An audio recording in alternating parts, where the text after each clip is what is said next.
بسم الله الرحمن الرحيم. From Mary from USA. She's a revert, and she mentioned that, Salam, I took Shahada in April 2019, that's about 1 year back, and still confused about praying. I have 2 autoimmune diseases which make my leg dead and crippled, so I can't do prayer properly. I also have to take medicines during daytime due to spasms in my face. So I try to only take one medicine that stops the spasms with little water in midday and keep the rest for when the sun goes down. Other Muslims tell me I can't fast because I'm sick. Others say I broke the fast in between by taking that pill. By the way, I see I am refraining from all types of food except a tiny bit of water for one pill. And when it comes to prayers, I have no idea to pray other than how Christians pray. And I have been ridiculed by many Muslims telling me I will never be a Muslim because I can't do these things. It makes me feel as if I'm letting down my Allah, and it makes me depressed because I don't know what else to do. I feel Allah will never accept me because of this. I never taught how to do prayers. I was never taught how to do prayers. I tried to learn it from the YouTube, which is sad because the people who did Shahada with me just left me on my own. When I do ablution, it is mandatory that I wash my feet. I have tape on my right foot because it's dead with no feeling. The tape keeps it in the right direction. When I walk, it will drag. I have to wear compression socks or blood will rush to my feet, but everything else I can do with no problem.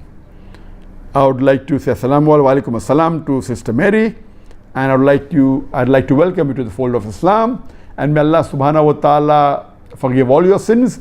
May Allah subhanahu wa ta'ala get you closer to Islam. May Allah subhanahu wa ta'ala grant you Jannat al-Firdaus.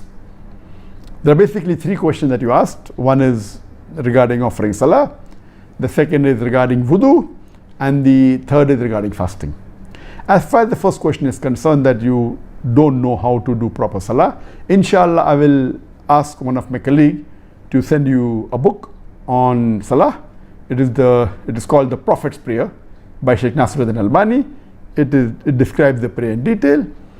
And the point to be noted, sister, that because you're sick, it is not required that you pray exactly how you should pray if there are difficulties. You mentioned in your question there are so many difficulties. And Allah says in the Quran in Surah Nisa, chapter number 4, verse number 100 and 102, that those who are sick or those who are traveling, they can shorten the prayer, and those who are sick and those who cannot pray while standing, they can pray while sitting. If you cannot pray while sitting, you can pray while lying. If you cannot pray while lying, only with indication. So sister, salah is never excused for any man, for a woman, unless she is having a menstrual cycle or postpartum, these few things. It is compulsory for a man if he is an adult Muslim and if he is conscious. Salah is not excused at all unless he is unconscious. If he can't pray standing, he should pray while sitting. If he can't pray sitting, he should pray while lying. You cannot pray lying, at least by indication. So sister, whatever difficulty you have, you may be aware of certain things, but you cannot do them. It is excused. Imagine, you can sit while praying. And there was a time when I myself had problems in the knee, and I showed to the best of doctors, and for 2 years, I used to sit on the chair and pray. So if you have a medical problem, if you cannot follow the exact requirement as described by the Prophet, it is perfectly all right. You will get the same, even if you pray while sitting, even if you pray while lying, even if you pray by indication. If you are paralyzed and only your eyes are moving, you can pray with your eyes. There are some people who only fingers are used. They can pray with the finger. So praying is not excused at all except in certain conditions of women, in menstruation, postpartum, etc. But for the men, as long as they are conscious and they are adult, they have to pray. Inshallah, I will send a book to you which will describe in detail, and inshallah, even if you cannot do those things because of a medical problem, don't worry about it, don't do it. You can sit and pray, you can lie and pray. Come to the second part of the question, that you have got plaster on your feet and you have got some which you cannot do wudu, cannot take it out.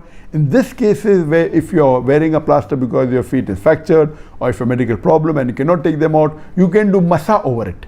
You can just rub your wet hands while doing wudu. Other parts you do wudu as you normally do. On your leg which has a plaster, that part which has a plaster, just rub with your hand, the wet hand, and that will suffice. You don't have to remove the plaster. Your wudu would be complete, inshallah. And the last part of the question, that you have to take some medicines, you have to take medical, and if not twice, at least once a day. So can you fast? And if you take little water and little medicine, will your fast be accepted?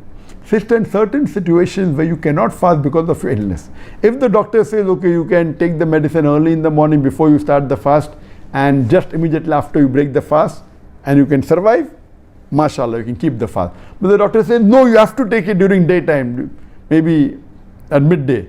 There's no other option, otherwise it's detrimental to your health. Then you are excused from fasting.